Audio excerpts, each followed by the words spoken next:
గురుగారు, ఆరోగ్యానికి సూర్యుడికి ఉన్నటువంటి సంబంధం ఏంటి? ఆరోగ్యం కోసం సూర్యారాధన ఎందుకు చేస్తారు?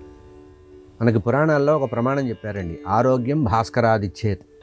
ఎవరైతే ఆరోగ్యాన్ని కోరుకుంటారో ఆ ప్రత్యక్ష నారాయణమూర్తి ఆరాధన చేయడం వల్ల భగవంతుడు నేరుగా మనం విగ్రహాల్లో చూస్తాము, ఇంకో చోట చూస్తాం, కానీ ప్రత్యక్షంగా ప్రతిరోజు మనకి దర్శనం ఇచ్చేది సూర్యనారాయణమూర్తే కనుక అటువంటి ప్రత్యక్ష నారాయణమూర్తి ఆరాధిస్తే ఆరోగ్యం ఉంటుందనేది బయటికి కనబడేటువంటి పురాణ ప్రమాణం.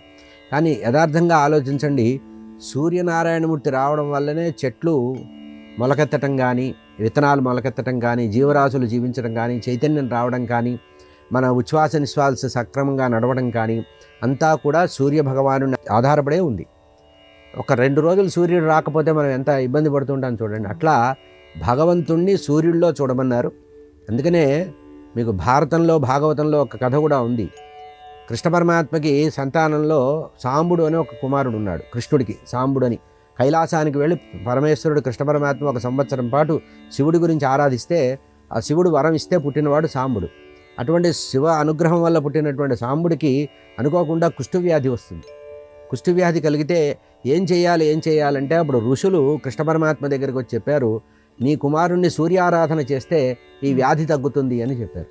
అప్పుడు ఆ సాంబుడు వెళ్ళి సూర్యారాధన చేస్తే ఆయనకి శరీరం నిండా వచ్చినటువంటి కుష్ఠవ్యాధి పోయిందన్నారు. ఇదే కాకుండా మనకి మయూర శతకం అని ఒక శతకం ఉంది.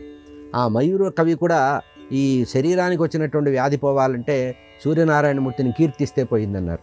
కనుక వైద్యపరంగా ఆలోచించినా, విజ్ఞాన శాస్త్రపరంగా ఆలోచించినా కూడా సూర్యుడి యొక్క కిరణాల ద్వారా ఆరోగ్యానికి వృద్ధి ఉంటుంది. అంతేకాకుండా ఈ సూర్యనారాయణమూర్తి ఎంత గొప్ప ప్రభావం అంటే, సూర్యుడు తన యొక్క కిరణాల ద్వారా సముద్రంలో ఉండేటువంటి జలాన్ని తీసుకొని, ఉప్పు నీటిలో నుంచి ఉండేటువంటి స్వచ్ఛమైనటువంటి జలాన్ని తీసుకొని మేఘ రూపంలో తయారు చేసి ఆ మేఘం ద్వారా జీవులందరికీ వర్షాన్ని కురిపించి జీవులందరికీ కూడా ఆహారాన్ని ఇస్తున్నాడు. అమృతప్రాయమైనటువంటి జలాన్ని ఇచ్చేది కూడా సూర్యుడే. కనుక సమస్త జీవుల్ని చైతన్యపరిచేది సూర్యభగవానుడే. ప్రత్యక్షంగా నేనున్నాను అని భగవంతుడు సూర్యనారాయణమూర్తి రూపంలో వస్తారు. అందుకనే సూర్యభగవాన్ ఆరాధన ఎట్లా చేయమన్నారంటే, పొద్దున్నే లేవగానే స్నానం చేసి సూర్యోదయం అవుతున్న సమయంలో ఉషఃకాలము అంటారు. అంటే లేత సూర్యుడు తూర్పు కనుమల నుంచి ఉదయించే సందర్భంలో రాగి చెంబులో నీళ్లు తీసుకొని, ఎర్రగా ఉండేటువంటి పూలను తీసుకొని చేతిలో పెట్టుకొని సూర్యనారాయణమూర్తికి అర్ఘ్యం ఇచ్చినట్లయితే 12 సార్లు సూర్యభగవానుడికి కనుక నీళ్లు వదిలితే శరీరం వజ్రమయం అవుతుందన్నారు. ఆరోగ్యం భాస్కరాదిచ్చేత్.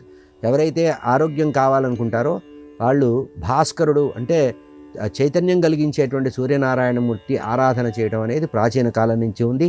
అసలు పూర్వకాలంలో ఒక నియమం ఉండేది, ఏ రోజు సూర్యుడు కనపడకపోతే ఆ రోజు ఉపవాసం చేసేవారు. సూర్యభగవానుడు కనపడితే వెళ్ళి ఆరుబయటకు వచ్చి నిలబడి సూర్యుడికి నమస్కారం చేసి ఇంట్లోకి వచ్చి భోజనం చేసేవాళ్ళు. ఈరోజు సూర్యుడు కనపడలేదు కనుక నేను భోజనం చెయ్యను అనేటువంటి సంప్రదాయం ప్రాచీన కాలంలో ఉండేది. ఎందుకంటే సూర్యభగవానుడిని దర్శించిన తర్వాత తిన్న ఆహారమే అమృతం అవుతుంది, లేదంటే వ్యాధికి కారణం అవుతుంది. మనం కూడా చాలాసార్లు మనకి డి విటమిన్ లోపం వచ్చింది, డి విటమిన్ డాక్టర్లు చెప్తుంటారు కొంచెంసేపు ఎండలో కూర్చోవయ్యా అని.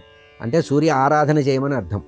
అందుకనే సూర్య నమస్కారాలు, అరుణం పారాయణ చేయడం, సూర్య నమస్కారాలు చేయడం అనేటువంటి సంప్రదాయం ఉంది. కనుక ఆరోగ్యం భాస్కరాదిచ్చేత్ అనే విషయం మర్చిపోకుండా సమస్తమైనటువంటి జీవులు కూడా ఆరోగ్యంగా ఉండాలంటే సూర్య ఆరాధన చేయమని సనాతన సంప్రదాయం. అది ఎండలో కూర్చుంటావా, అర్ఘ్యం ఇస్తావా, స్తోత్రాలు చేస్తావా, పారాయణ చేస్తావా, సూర్య నమస్కారాలు చేస్తావా అనేది మన స్థాయి బట్టి, మనకు ఉండేటువంటి ఓపిక బట్టి, మనకుండే సంస్కారం బట్టి చేయడం మంచిది. ప్రతివారు కూడా సూర్యనారాయణమూర్తి యొక్క ఆరాధన ద్వారానే ఆరోగ్యం పొందడం మంచిది.